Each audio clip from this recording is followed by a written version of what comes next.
वळूयात पुढल्या बातमीकडे। भाजपकडून मकरंद नार्वेकरांना पुन्हा संधी देण्यात आली आहे। विधानसभा अध्यक्ष राहुल नार्वेकर यांचे ते बंधू आहेत, त्यांना आता उमेदवारी देण्यात आली आहे। मकरंद नार्वेकर प्रभाग क्रमांक 226 मधून लढणार आहेत। माजी नगरसेवक मकरंद नार्वेकर यांना भाजपने आता पुन्हा संधी दिलेली आहे।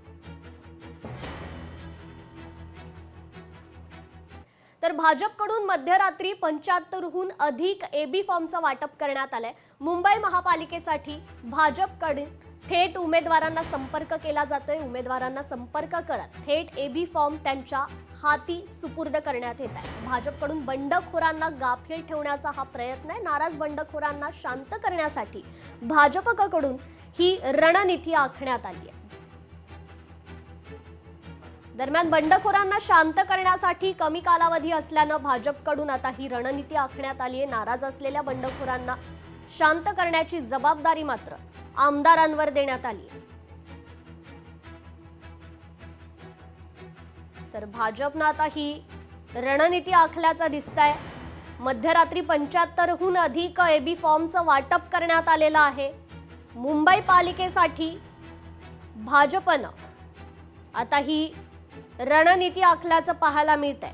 थेट उमेदवारांना संपर्क करत त्यांच्या हातात एबी फॉर्म सुपूर्द करण्यात येत आहे। या संदर्भात आपण अधिक अपडेट घेऊयात आपले प्रतिनिधी चेतन ननावरे यांच्याकडून। चेतन, खरं तर भाजपकडून ही शक्कल लढवण्यात आली आहे। बंडखोरांना गाफील ठेवण्याचा प्रयत्न कुठेतरी केला जातोय भाजपकडून। निश्चित कृपा, कारण काल झालेल्या भाजपच्या उच्चस्तरीय कोर कमिटी बैठकीमध्ये एकंदरीतच राष्ट्रीय महामंत्री बी एल संतोष यांनी ही जबाबदारी आमदारांना सोपवलेली आहे।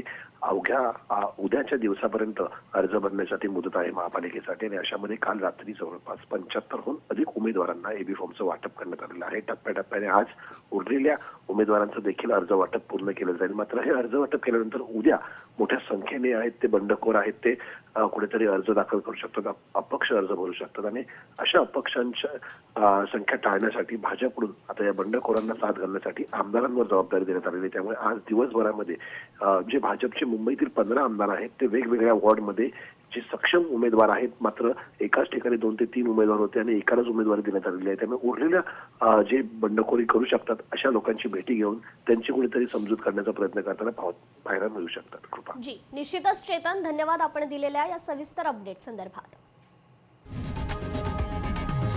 लोकशाही मराठी ऐका, पहा, जागरूक रहा।